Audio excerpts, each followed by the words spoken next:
राहुल गांधी की लोकसभा की सदस्यता रद्द होने के बाद से पूरे देश में कांग्रेस विरोध प्रदर्शन कर रही है।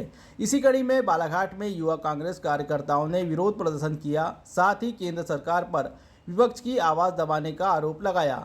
इतना ही नहीं, पदाधिकारियों ने कहा कि मोदी सरकार के द्वारा भारत की लोकतांत्रिक व्यवस्था को कुचलते हुए संविधान को जो बदलने का प्रयास किया जा रहा है, जिसके चलते राहुल गांधी की संसद सदस्यता खत्म की गई है। उसके विरोध में शनिवार को बालाघाट के कालीपुतली चौक में युवा कांग्रेस के द्वारा टायर जलाकर उग्र प्रदर्शन किया गया। विरोध प्रदर्शन के दौरान पुलिस बल भी मौजूद था। जिस प्रकार से पूरे देश में लोकतंत्र की हत्या हो रही है, बीजेपी संविधान को कुचलने का काम कर रही है, एससी एसटी ओबीसी को कुचलने का काम कर रही है।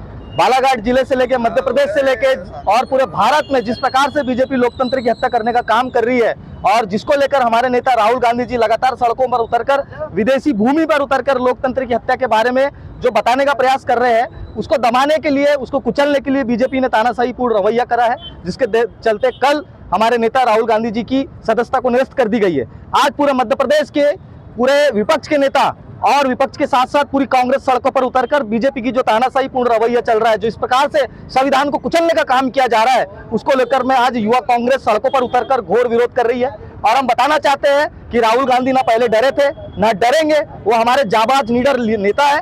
जिस प्रकार से बीजेपी धन बल, बाहुबल और शासन बल के द्वारा पूरे कार्यकर्ताओं को डराने का प्रयास कर रही है, राहुल गांधी जी को डराने का प्रयास कर रही है, उससे कांग्रेस का एक एक कार्यकर्ता डरने वाला नहीं, सड़कों पर उतरकर काम करेगा। 19 में भी बीजेपी की जो सरकार है वो हटाएगी और कांग्रेस की सरकार आएगी। 2024 में भी हमारे नेता राहुल गांधी जी एक पीएम के रूप में उभर के आएंगे, क्योंकि लोकतंत्र जिंदा है और हमारे पास अभी न्यायिक व्यवस्था सामने रखी हुई है। सुप्रीम कोर्ट निर्धारित समय में हमारे पक्ष में फैसला लेगा और राहुल गांधी जी की सदस्यता को बरकरार रखने का अहम फैसला लेगा। देश विदेश में जाकर राहुल जी ने क्या बोले, तो राहुल जी चाहते थे कि मैं संसद में बोलूं, मैं उसकी बात रखूं। आपने उनको बोलने नहीं दिया। वो रोज लोकसभा अध्यक्ष को उन्हें चिट्ठी लिखी कि मुझे बोलने दिया जाए।